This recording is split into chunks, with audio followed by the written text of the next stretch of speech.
Olha só, imagina essa cena. Karl Marx, lá em Wall Street, todo contente recebendo parabéns do JP Morgan, do Rockefeller, sabe, com bandeiras vermelhas e tudo. Parece ficção, né? Mas é uma charge real, de 1911. Pois é, e tem mais.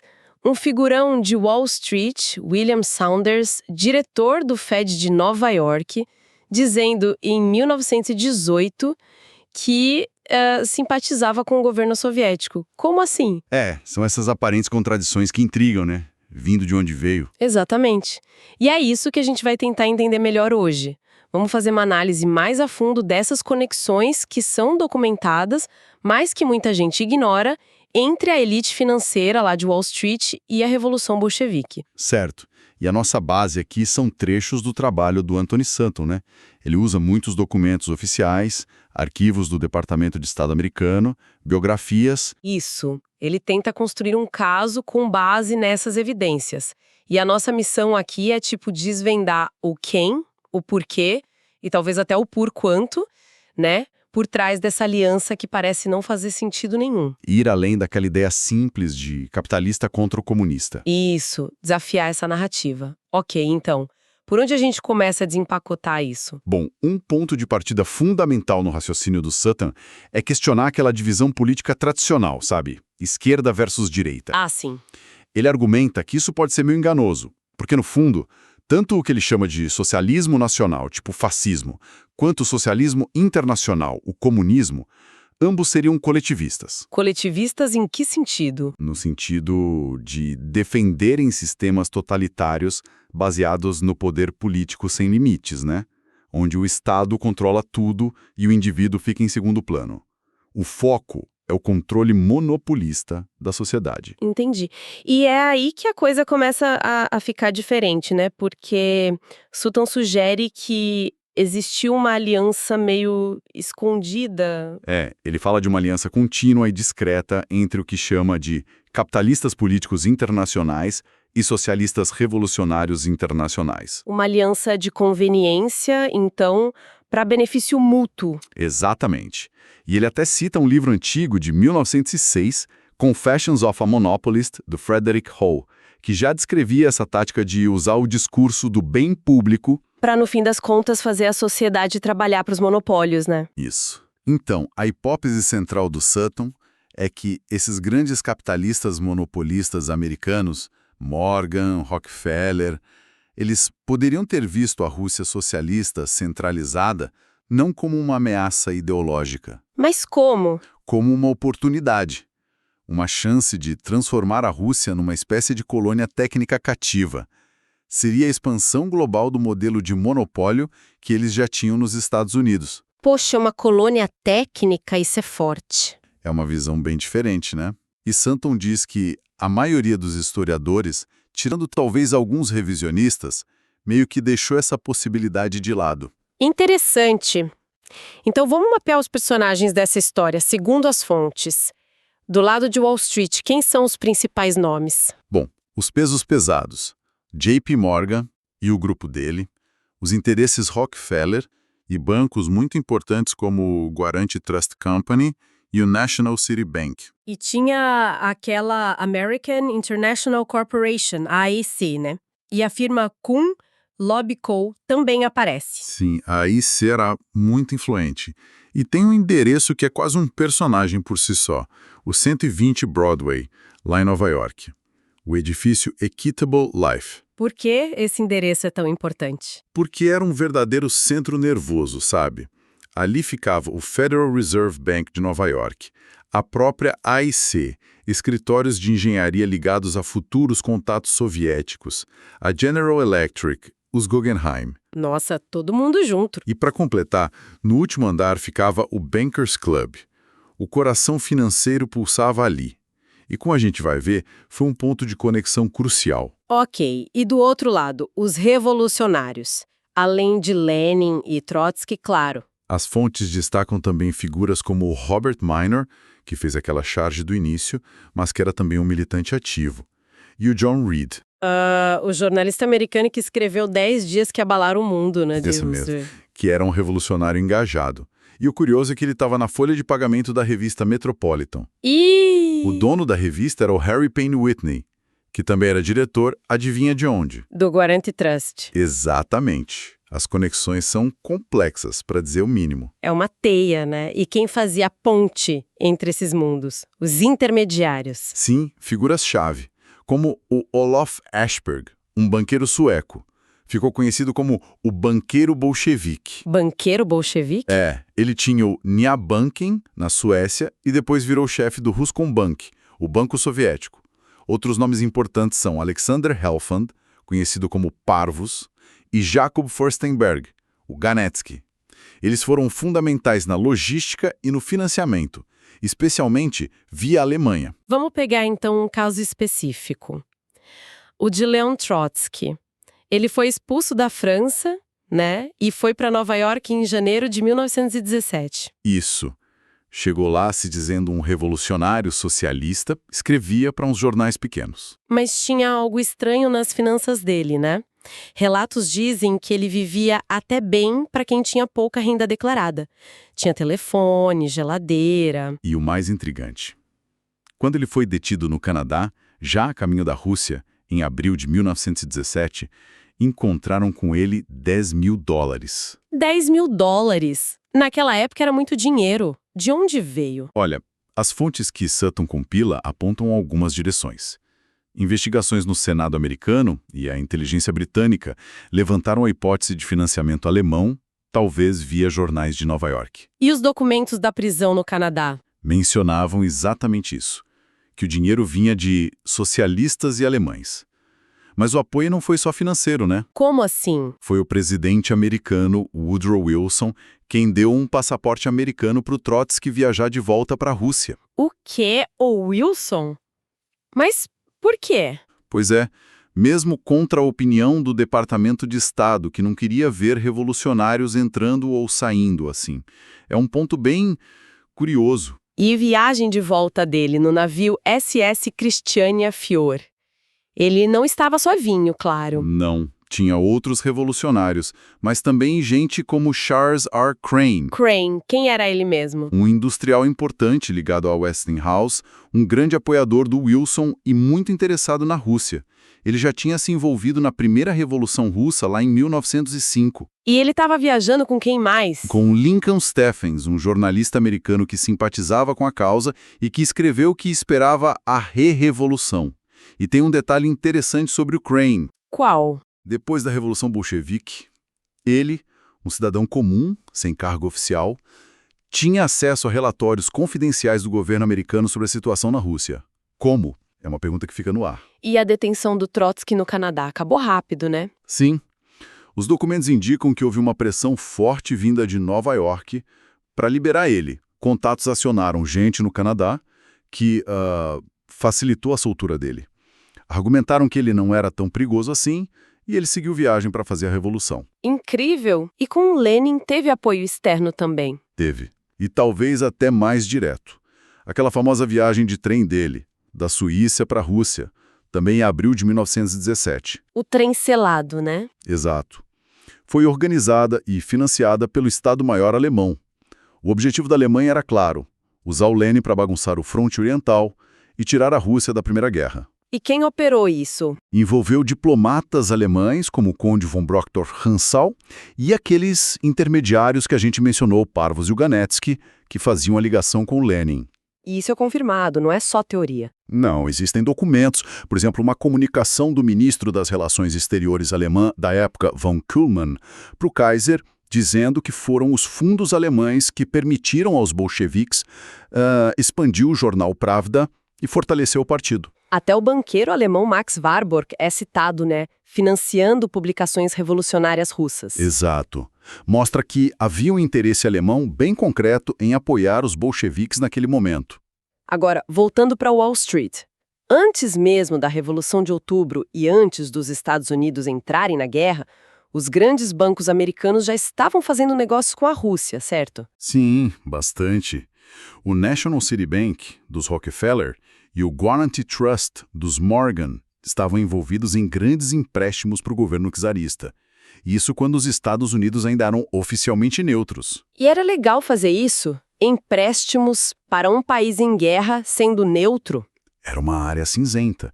Documentos do próprio Departamento de Estado mostram essas negociações que usavam até cifras secretas e canais oficiais do governo americano, mas o próprio departamento levantava dúvidas sobre a legalidade disso sob as leis de neutralidade. E quem era a figura que conectava Wall Street com esses empréstimos czaristas? Adivinha? Olof Ashberg, o banqueiro sueco. O mesmo Ashberg que ajudava os bolcheviques. Como pode? Pois é. Essa é uma das grandes complexidades que o Sutton explora. O Ashberg é o exemplo perfeito dessa rede. O banco dele na Suécia, o Naya Banking, estava na lista negra dos aliados por negócios com a Alemanha. E ele tinha contatos em Nova York. Diretos. Com o Max May, que era vice-presidente do Guarantee Trust. Em 1916, o Ashberg estava lá em Nova York, negociando empréstimos para o Tsar. E, pouco tempo depois... virou o chefe do Ruscombank, o primeiro banco internacional soviético. E quem estava no conselho desse banco soviético representando os interesses americanos? O Max May do Guarantee Trust. Bingo! O Guarantee Trust atuava como agente do Ruscombank nos Estados Unidos. As linhas entre financiar o Tsar e financiar os sovietes parecem bem fluidas, né? Muito. E tem outro episódio que Sutton detalha bastante, a missão da Cruz Vermelha Americana na Rússia, em 1917. Ah, sim. Pelo nome a gente pensa numa missão humanitária, né? Médicos, enfermeiros... Mas não foi bem assim pelo que as fontes indicam. Não mesmo. Sutton mostra que foi uma iniciativa majoritariamente privada, financiada principalmente por um sujeito chamado William Boyce Thompson. Quem era ele? Um peso pesável, diretor do Federal Reserve de Nova York, grande acionista do Chase Bank, muito ligado aos Morgan e aos Guggenheim. E a composição da missão? Pouquíssimos médicos. A maioria era de financeiros e advogados de Wall Street.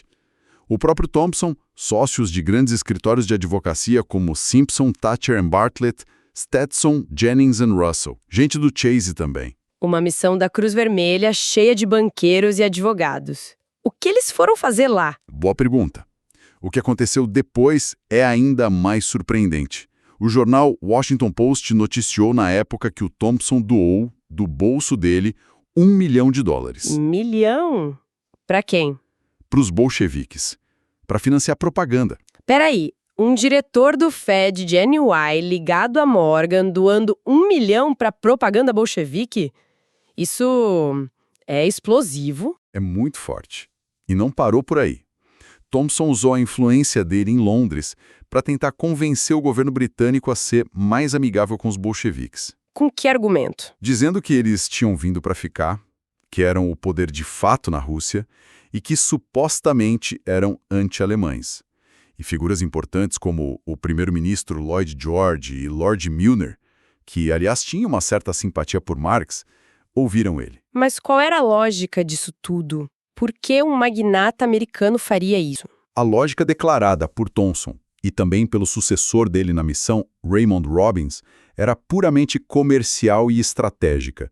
Garantir o mercado russo para os americanos e não para os alemães. O medo da competição alemã, então? Exatamente. O Robbins chegou a usar uma metáfora bem gráfica. Disse que americanos e britânicos eram como lobos, que deveriam caçar juntos o mercado russo contra o lobo alemão. E esse Robbins também se envolveu em outras coisas, né? Sim.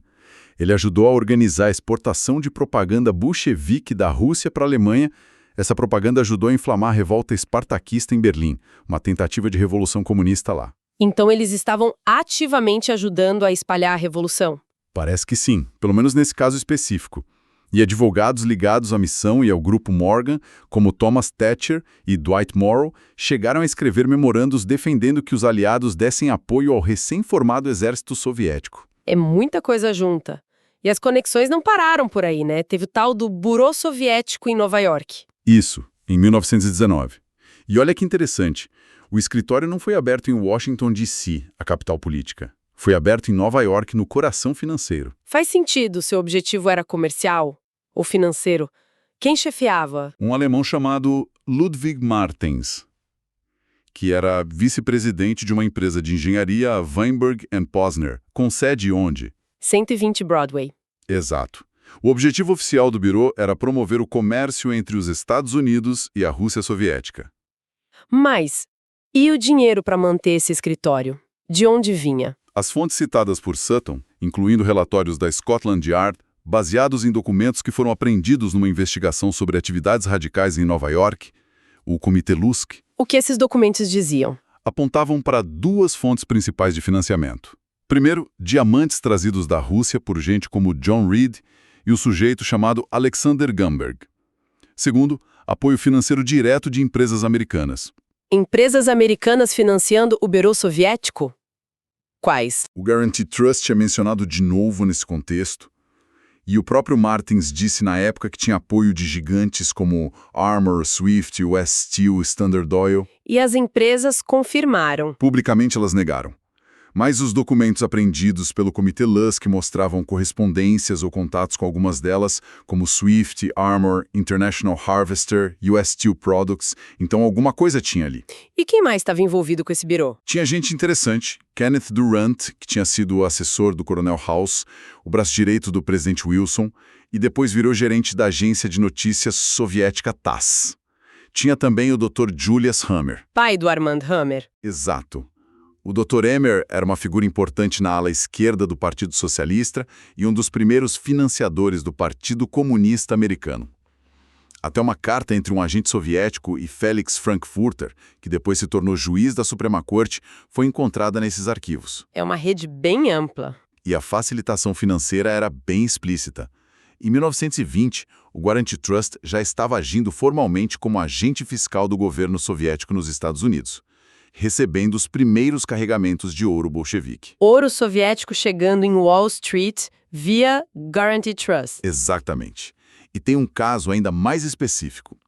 Um professor russo, membro do Bureau Soviético, chamado Lomonosov, precisava de dinheiro aqui nos Estados Unidos. E como ele conseguiu? Quem ajudou foi um advogado de Wall Street, Thomas Chadbourne, ligado a William Boyce Thompson. Ele usou canais do Departamento de Estado, com a ajuda do secretário de Estado interino Frank Polk, para transferir $25 mil para esse professor. Usando canais oficiais do governo americano. Sim. E o dinheiro veio através de um agente soviético chamado Alexander Gumberg, que também era ligado ao Thompson. Ou seja, um advogado de Wall Street usando o Departamento de Estado para movimentar dinheiro de um agente soviético. Mostra a profundidade dessas conexões. Uau! Isso tudo aponta para um apoio bem substancial de Wall Street aos bolcheviques. Mas a história não é tão simples assim, né? Tem uma reviravolta, a tal da duplicidade. Exatamente, aqui a coisa fica ainda mais complexa, né? Porque em 1919, a mesma JP Morgan & Co., cujos sócios lá no Guarantee Trust estavam nessas operações pró-bolcheviques. A mesma JP Morgan estava fazendo o quê? Buscando a aprovação do governo americano para financiar o almirante Kolchak. Kolchak, mas ele era um dos principais líderes anti-bolcheviques? Na Sibéria. Justamente. Estavam aparentemente financiando ou buscando financiar os dois lados da Guerra Civil Russa ao mesmo tempo. Mas faz diferença, mas por quê? Qual o sentido disso? É a grande questão. E para complicar ainda mais, em 1920 surge uma organização chamada United Americans. Com que objetivo? O objetivo declarado era combater o comunismo nos Estados Unidos, fazer propaganda anticomunista. E quem estava por trás dessa organização? Adivinha? Alan Walker, do Guarantee Trust, Otto Kahn, da Kuhn Loeb e da AIC, Daniel Willard, presidente de uma grande ferrovia, HH Westinghouse, basicamente a mesma turma da elite financeira. Então, peraí, a mesma elite que tinha gente apoiando os soviéticos, ou pelo menos facilitando as coisas para eles, cria uma organização para combater o comunismo? É o que as fontes indicam. E essa United Americans divulgava material super alarmista, falando de uma invasão vermelha iminente financiada por milhões de dólares soviéticos. Milhões? Citava um valor de $20 milhões, que, curiosamente, era um valor bem próximo da quantidade de ouro soviético que o Guarantee Trust estava começando a receber e manusear naquela mesma época. Que coincidência! Então, qual a interpretação do Sutton para essa duplicidade toda? Apoiar secretamente e denunciar publicamente. Ele levanta algumas hipóteses. Poderia ser uma tática de distração, sabe? Manter as aparências. Ou talvez simplesmente o reflexo de uma abordagem puramente de negócios, onde a ideologia não importa tanto. Jogar em todos os tabuleiros para garantir os próprios interesses, não importa quem ganhe. Pragmatismo extremo, então. Talvez. Onde o lucro e o controle de mercado falam mais alto que qualquer outra coisa. Então, juntando todas essas peças, essas evidências, essas contradições, qual é a explicação final de Sutton para essa aliança tão improvável entre Wall Street e a Revolução Bolchevique? A explicação central que ele oferece é fundamentalmente econômica e estratégica. Não é sobre ideologia, é sobre mercado. Mercado, como assim? A Rússia era vista como o maior mercado consumidor e de recursos naturais ainda não explorado do mundo. E, ao mesmo tempo, uma potência que poderia, no futuro, competir com a supremacia industrial e financeira americana. Ah, então a ideia seria controlar esse potencial. Exato. Sutton sugere que esse sindicato de financistas de Wall Street, Morgan, Rockefeller e companhia, estava tentando levar a lógica monopolista deles para uma escala global. E o objetivo final seria? Transformar a Rússia num mercado cativo, uma espécie de colônia técnica, explorada por um pequeno grupo de grandes corporações americanas. Nessa lógica, o lucro e o controle de mercado seriam muito mais importantes do que a cor da bandeira que tremulava no Kremlin. E um governo socialista centralizado seria melhor para isso? Paradoxalmente, sim, segundo essa visão. Um governo forte, centralizado, planejador. Se pudesse ser influenciado por Wall Street e Washington, seria talvez mais fácil de controlar para fins monopolistas do que uma Rússia livre, descentralizada, com múltiplos centros de poder e competição interna e externa. Faz sentido, dentro dessa lógica puramente econômica. Sutton até menciona que o Trotsky usou generais tsaristas e pediu ajuda de oficiais americanos para consolidar o poder, né? Esmagando não só os contra-revolucionários, mas também outros grupos revolucionários mais libertários. Sim, ele precisava centralizar o poder, e essa centralização, na visão de Sutton, poderia ser funcional aos interesses monopolistas externos. Agora tem um ponto delicado que a gente precisa abordar, que Sutton também discute. Aquela teoria de que a Revolução Bolchevique foi uma conspiração judaica. Isso circulou muito, né? Circulou demais. Apareceu em artigos de gente importante como Winston Churchill e até em arquivos do governo americano da época. Havia um arquivo específico no Departamento de Estado chamado Bolchevismo e Judaísmo. E qual a posição do Sutton sobre isso? Ele refuta essa teoria de forma bem categórica.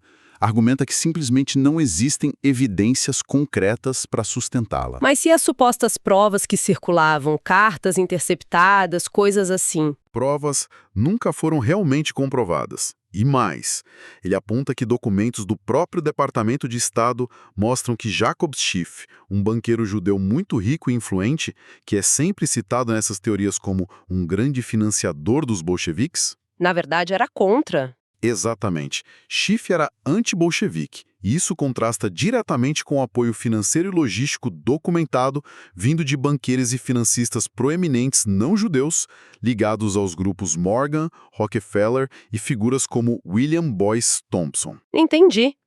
Então, qual a conclusão dele sobre por que essa teoria da conspiração ganhou tanta força? Ele sugere que ela pode ter sido muito conveniente como um bode expiatório. Talvez até usada de forma deliberada para desviar a atenção das verdadeiras operações financeiras e estratégicas que estavam acontecendo. Usar o antissemitismo, infelizmente uma ferramenta recorrente na história, para encobrir as motivações reais e os verdadeiros atores por trás dos panos.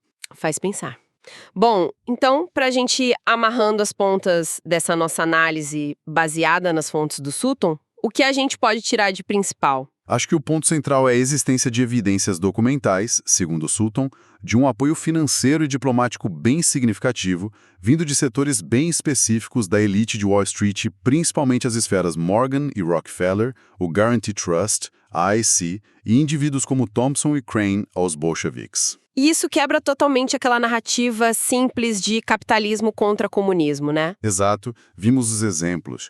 O dinheiro e o passaporte para o Trotsky, a viagem facilitada do Lenin, o papel no mínimo ambíguo da missão da Cruz Vermelha, o apoio financeiro e logístico ao Burô Soviético em Nova York. E a complexidade daquele financiamento simultâneo aos anti-bolcheviques como Kolchak, jogando dos dois lados. E a interpretação que Sutton oferece para o porquê disso tudo não é ideológica, é basicamente econômica e estratégica. A busca pelo controle monopolista do gigantesco mercado russo. Isso. Nessa perspectiva, um Estado centralizado, mesmo que se declarasse socialista, poderia ser visto como um parceiro mais gerenciável para os objetivos de exploração econômica do que uma Rússia mais livre e competitiva.